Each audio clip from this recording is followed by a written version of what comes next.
Hello students, and welcome to our next video lecture of Scratch 3 video lecture course. And in this video lecture, we're going to start another interesting project that's going to be called Tower Defense. And this project is going to teach us two main important things that we should do in our Scratch projects. First of them is internet research and loading external files to our Scratch. And the second thing is cloning some stuff. Okay, so first thing we're going to do is we have to find some backdrop that is appropriate for our tower defense game. Well, my tower defense game is going to be something like a tower in a desert that's going to be attacked by some tanks. Okay, so first thing I'm going to do is I'm going to choose a backdrop, but not from the library, not from the paint. So I'm not going to make my own backdrop, but instead I'm going to upload a backdrop. Let me just check what I have here. Here I have a desert and sand backdrop. That is actually a bitmap, but this is not a real problem because I can convert it to vector anytime. So what is your part that you should do in your project? First thing you're going to do is you should find some backdrop in the internet that's going to suit your project. Okay, so what I'm going to do now I'm going to stretch all of this backdrop onto my stage so that its size is appropriate. So there is no blank spaces anywhere. So I'm just going to stretch my background, and this already looks pretty good. So as you can see, it became like a desert on my stage. Okay. Next thing I'm going to do in my project, I'm going to draw a couple of sprites. Okay. So let me just paint a sprite. So my first sprite that I'm going to paint is going to be basically my weapon. Okay. So let my weapon be just blue color, why not, with outline 3 of black color because it's some kind of a military thing, so it needs like outline. Maybe I can make it green. Yeah, let me make it green, maybe a little bit darker, and I'm going to fill this with green. Okay, and second thing I'm going to do, I need uh, the part of the gun where I shoot from. So this is basically going to be my weapon that's going to shoot. Okay. So what I'm going to do next.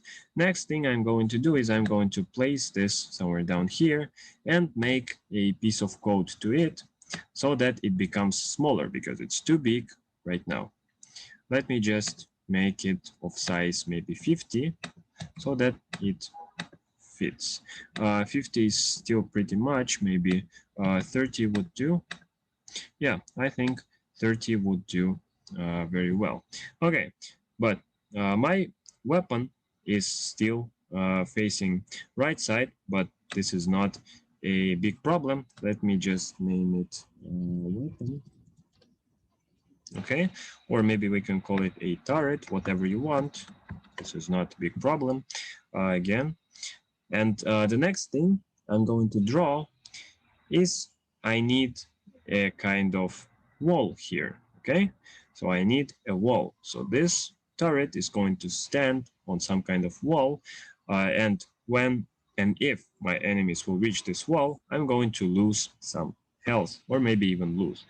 Okay, so next thing I'm going to draw here, I need some kind of wall. Okay, so what uh, color should my wall be? Let it be gray. Okay, so it's going to be like this, I think. Yeah, this is pretty good. So there is my wall, and here's my turret. But if you have noticed, when I've added my wall sprite, my turret is now invisible. Why? Because whenever you add something on your Scratch stage, it's going to like be more to the up than the previous sprite. I mean, it will be on the higher layer. For example, your turret is standing on this layer and you are putting something upon this layer. That's why the lower layer is not visible. So let us head to the code and get one block from here for the turret. So the turret should go to the front layer whenever we press the flag. Okay, now it looks much better.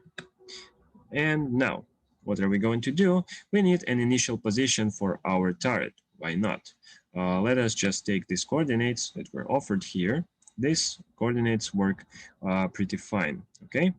Next thing we're going to do is we're going to make some aim for our turret and make some controls for our turret, okay? How are we going to control our turret? So we're going to head to the control blocks and repeat until we lose or we win, whatever. We're going to point towards mouse pointer for now, okay? So for now, it's going to be the mouse pointer, and look, our turret turns very well. It follows our mouse pointer. But we would actually need some kind of aim, some kind of crosshair. So let us just take this button, okay? And this button is going to serve the role of our crosshair, okay? So this is going to be our crosshair. What can we do to our crosshair? Actually, we can also make some sprites for our crosshair, okay? So when the flag is clicked, our crosshair is going to go to the position where our mouse pointer is. So the crosshair is always going to point wherever our mouse pointer is. Excuse me, I forgot the repeat until block. Yeah, and now it looks very good, but the crosshair is very, very big. So let me just reduce its size to like 30% maybe. Let me check this out. Yeah, this is very, very good. Okay, what shall I do next? What shall I do next? I should change the condition or the movement block for the turret. Okay, so I'm going to point towards the crosshair. Okay, actually there is no big difference, but for more accuracy, okay, we're going to choose our crosshair. So this is basically the first part of our tower defense gameplay. See you in the next video lecture.